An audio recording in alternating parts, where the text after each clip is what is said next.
everyone, this is Allison Gross, and welcome back to Let's Play Ultima VIII. Maybe today we will finally finish reading these books in the library. This book that I had a really hard time accessing. Many are the rumors that the magical and the supernatural would exist outside of the Titanic magic. Of course. Now, of course, any reasonable person knows that any such thing is nonsense. Any thinking person would know that the Titans are the only magic in the world. However, in the interest of fairness for any who may doubt that the true magic is held only by the Titans, I have investigated 3 well-known reported cases of magical occurrence that fall outside of Titanic influence. The first episode of magic which I investigated was an occurrence in which a woman who lived outside of Tenebrae who claimed to know something about a ghost who had some magic capabilities. The woman's name is Calandra, and she makes her living as a fisherwoman. Obviously, not a reputable source. Let me assure you that this woman knows nothing of the supernatural. In fact, Calandra knows virtually nothing at all. See what I was saying? Quite frankly, I know this woman to be completely mad. She would ramble on constantly about her daughter to the point where I began to believe that her daughter does not even exist. Wait, so her rambling about it would... okay. All of the outlandish stories about her daughter could not apply to just one person. Therefore, in my expert opinion, the daughter is purely fictional. Anything else that Calandria had to talk about were things that the fish told her. Therefore, it is perfectly clear that the woman is completely mad, and anything that she has to say cannot be believed. The second event, which many people have reported as magical, are the mysterious lights of the plateau. Very few people have ever reported having seen these, yet the lights have lived on in pagan lore for a very long time. Many people believe that these lights are some sort of magic which is generated probably by some unknown force of nature. Or, they could be Titanic magic, like maybe fire magic or something. Others believe these lights to be some sort of magical energy which is created by the hermit that lives upon the plateau. Yeah, Bentic told us about him. Such opinions are, of course, the result of people spreading unsubstantiated rumors without looking into basic facts. I have disproven the myth that these lights even exist by doing what others simply would not do. I took the leisurely stroll up to the plateau and investigated things myself. I walked up to the plateau, which, by the way, is a lovely walk, and I recommend everyone to at least do it at least once. Once at the plateau, I met with the old hermit who lives there. Now, I must say that this was the most difficult part of my investigation. This old man, Mithran is his name, was a gruff, unfriendly fellow who talks like this because he's very sophisticated and he knows everything. This Mithrin has nothing to do but lay around all day long, yet getting him to answer my questions was like pulling teeth from a troll. Yes, I don't have time to answer ignorant people's questions, but I'm much too busy running important things. He spoke to me in short, sharp sentences, which he virtually spit into my face. And the worst thing of all is that this silly old man thought he knows more of the world than I did. Of course. Well, I think that Mithrin is a pompous fool, and we'll get into that later. This guy obviously is too. Well, I did manage to get Mithrin to assure me that there were no magical lights that danced about upon the plateau. I am sure that he would not lie to me, as I am employed with Lady Mordia, and therefore carry her influence. I wonder if this is that wizard I talked to. The third instance of magic which I have disproven beyond the shadow of a doubt was the alleged existence of a magical axe called the Deceiver. The axe is supposed to be found on a small island off Stone Cove. We probably have to go there.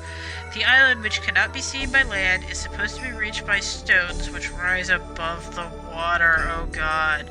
Only to sink again in a matter of moments.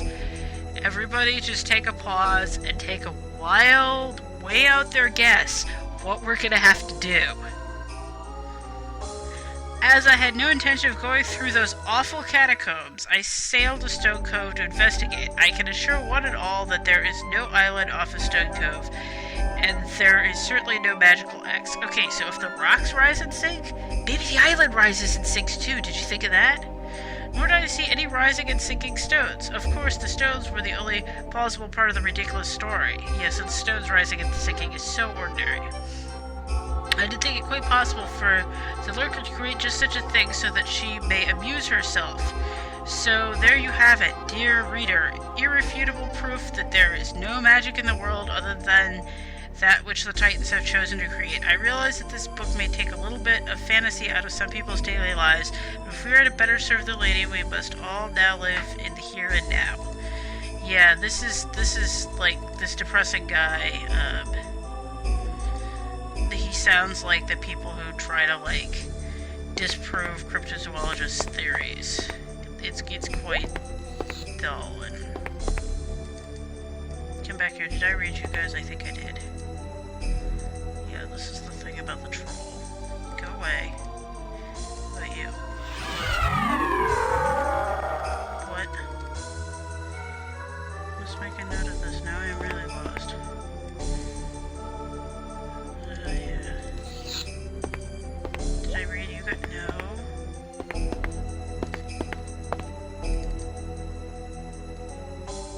Yeah, this is day 17. Brogdon's Helpful Guide to Mushrooms by Brogdon. Okay, this might be important.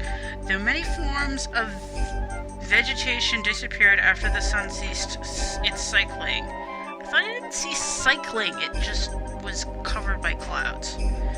And our world entered into a state of eternal twilight. Many plants, especially mushrooms, have adjusted to the lower levels of sunlight. Lower levels? I thought there was... Mushrooms have prospered and have become the dominant form of vegetation on the landscape. These range from the man-sized mushroom monster brown cap all the way down to the finger-sized yellow and red silent sleepers. Most mushrooms are edible. Mushrooms like the fist-sized blue bulgy and the green capper are delicious with any meal, though sometimes they may be confused by the less experienced for the blue and green form of demon's paw, which can cause rashes, blisters, and general bladder distress. Goodbye. I was reading about bladder distress, okay? A helpful mushroom known for its healing properties is the yellow and green adventurer's friend. Okay, yellow and green, we need to note this. Found in the wild. When consumed, these mushrooms tend to restore health as well as give the consumer a general feeling of euphoria. Oh, that kind of mushroom. Known to keep monsters at bay is the stench mushroom. Applying small quantities of this mushroom to your skin is guaranteed to ward away most creatures, except for those who are undead. Well, 90% of the monsters in this game are undead, so it's kind of worthless. Who seem quite attracted to its pungent odor. Yeah, okay, don't use that. The only way the smell of this mushroom can be removed once it is applied is by bathing in juice of the Amato plant. Well, I don't know what that is, so I'm going to try to avoid smearing mushrooms on myself. A mushroom that you should generally stay away from is the fire mushroom. This little mushroom is usually high in sulfurous ash and tends to explode when stepped on. Oh god. Never has there been found a mushroom that is instantly lethal. It is safe to say that you may experiment with any of the ones you find in the wild. Remember, the mushroom is our friend. Well, unless it, like, explodes all the time. Read this book. Yeah, we read this already. Now I'm gonna take a look at these two, and then I think we're done with the library. No, we read this already. And I think we read this one too.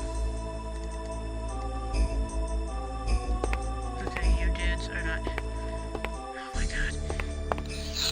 Oh my god. Oh, hey, dude. You moved. Do you say anything different now that you're over here?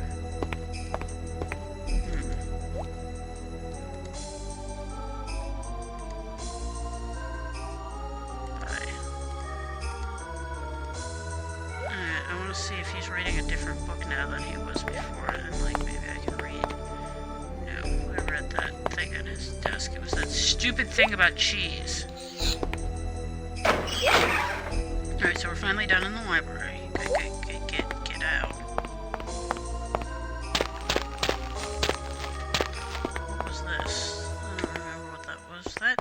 Silkin's house. Alright, so yellow and green adventurer's friend is healing. And the stink mushroom. Okay, that just... stop walking that way, dude. The stink mushroom should be avoided. And this is the town wall, maybe? Alright, well, I guess it's time for me to go over to West Tenebrae and check out the peasants. And the tavern. Very, very important to check out the tavern. Oh, hey, you are still there. I will talk to you, even though you probably say nothing interesting.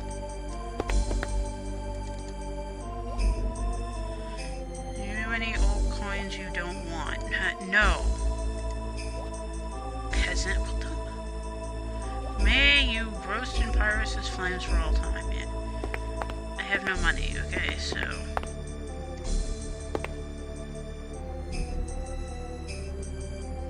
Hello. I don't know where I am, but...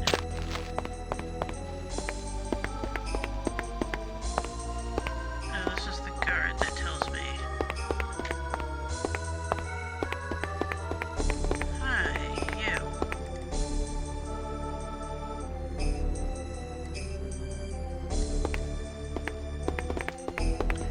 I know that you're not useful at this point. Okay, so here we are. We're in West Tenebrae now.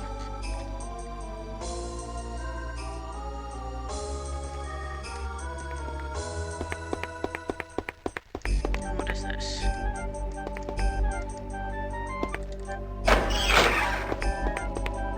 Can I read this? Apparently I can't read that. What the hell is this? Is this the tavern? Like, what the fuck? That's a mirror. Weird. What is this? Is this just a picture? It's a painting. Great. No, no, no.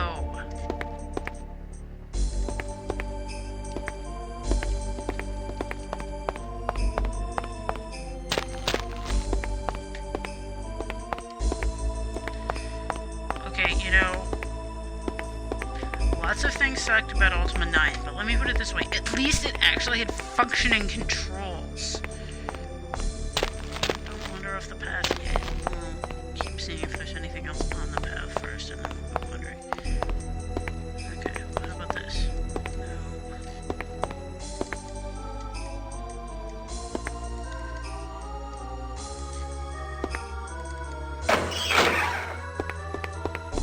No. Dead guy. Dead peasant. Okay, so descriptive. What's in the books? Eye of the Beholder. Okay. Well, maybe we should find out why this guy is dead. It looks like his head is bashed in. What is that item over there? You're not close enough to that book? Fine. Venoming the Kith. None of these seem like particularly statuette.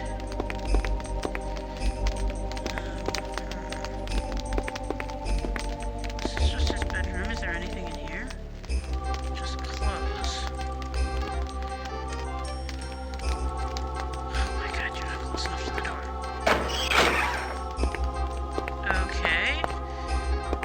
Well, first of all, he has a pretty large house for a peasant. And second of all, I can't figure out why somebody would have bashed his head in. I'm not close enough to pick that up. I don't think that I can use 2 daggers at once, but hey, this guy obviously doesn't need it anymore, so...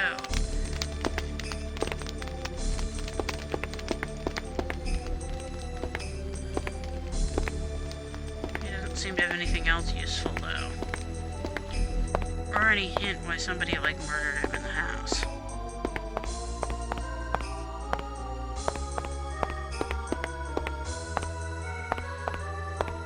Oh, hey, what's this?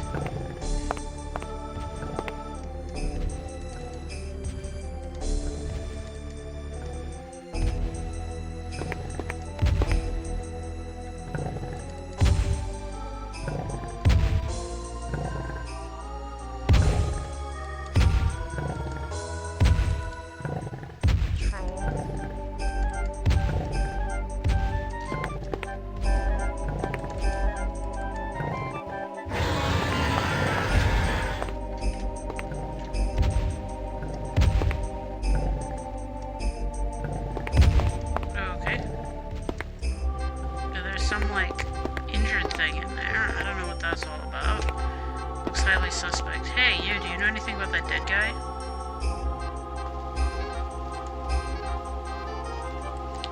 No, you cannot do anything for me. Go.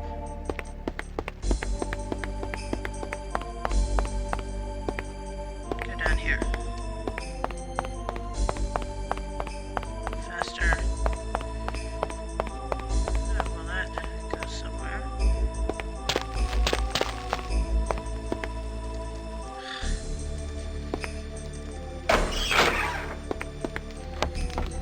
This looks kind of like a tavern, maybe. Maybe not. What the hell is this?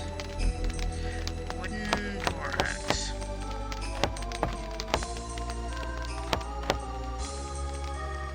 There's jack shit in here, and there certainly isn't anybody to talk to. No, dude. Don't go there. Oh, here's another building. Another guard. Well, I can't get in this way anyway, so I'll just go around.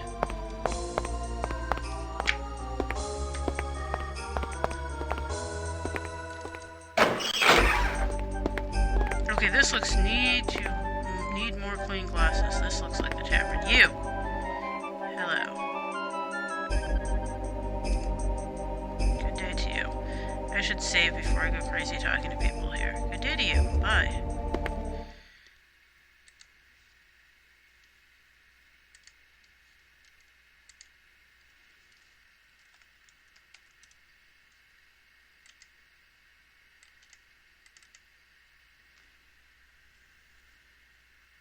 Care you no more for your unwelled appetite? Shut the hell up. Good to see you, friend. Oh, God.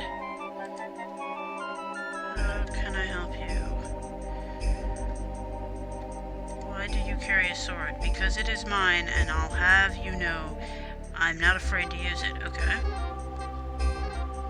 You know how to use a sword? Yes, this blade has sent more than one man running for his life. You have killed men? Only one or two. Most know to stay clear of me. Why do they stay clear? They stay clear because I do not want them around. My father calls them suitors. I call them a nuisance. I like you. Suitors? You know, male callers.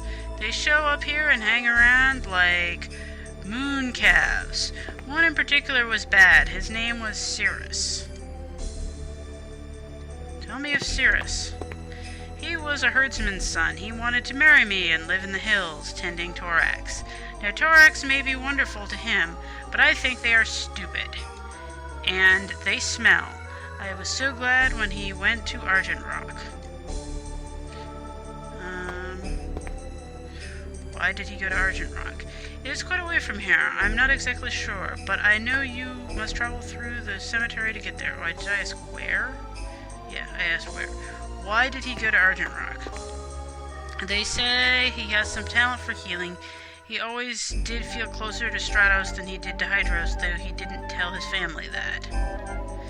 They would have been very angry. Well, I don't know if he ever became a healer. I'm just glad he is gone. Your father. Darien, the arms master, and captain of the palace guard, is my father. He thinks I am going to be an old maid and tries to marry me off to everyone who comes around. An old maid? I am not an old maid. How dare you say that? You are just like my father. I can't kill him, but I can you, and I just might. Now get out while I still feel civil. You're lucky I don't skewer you where you stand. I'm sorry if I upset you. I have a long memory for slights. It is only out of respect for Orlok that I will hold my temper.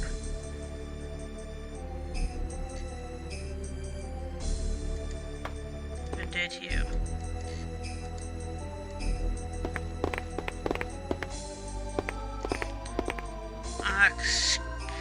Scratched myself with me a hook.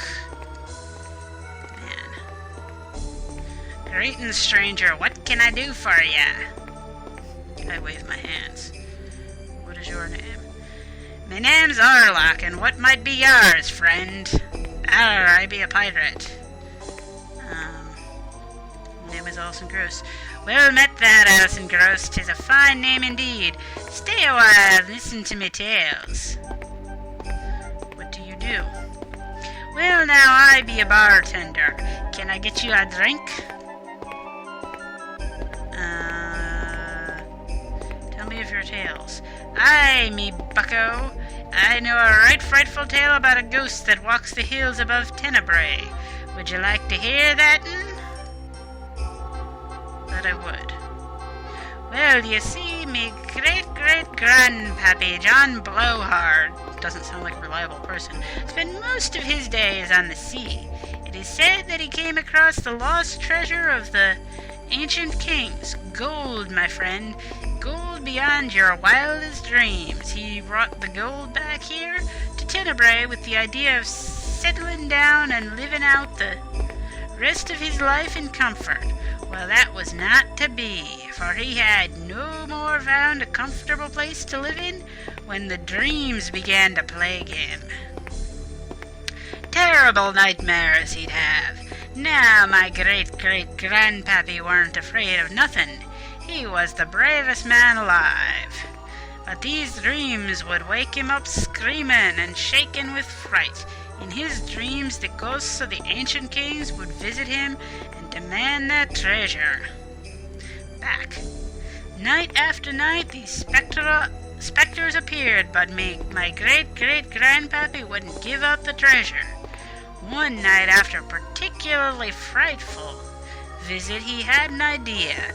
He would take the treasure and hide it away where no one would ever find it. So he took a shovel and his treasure and disappeared into the hills, never to be seen alive again. There are some that say he is in those hills yet. This is starting to turn into a hillbilly accent, and can be seen patrolling the area where the treasure is hid. Okay, that's better, that's more pirate. But no one yet has had the courage to find out. I shake my head for no reason. Something to wet your whistle, mate?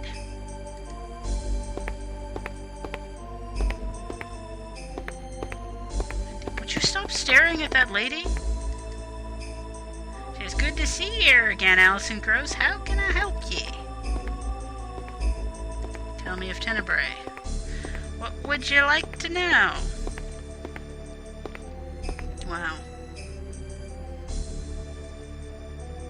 Goodbye. Thank you for stopping in. Yeah, you wave your hands around. So we're definitely out of time here. You're looking thirsty. Yeah. I'm not gonna buy from you.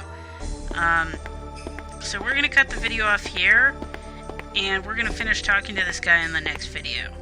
So until then, bye!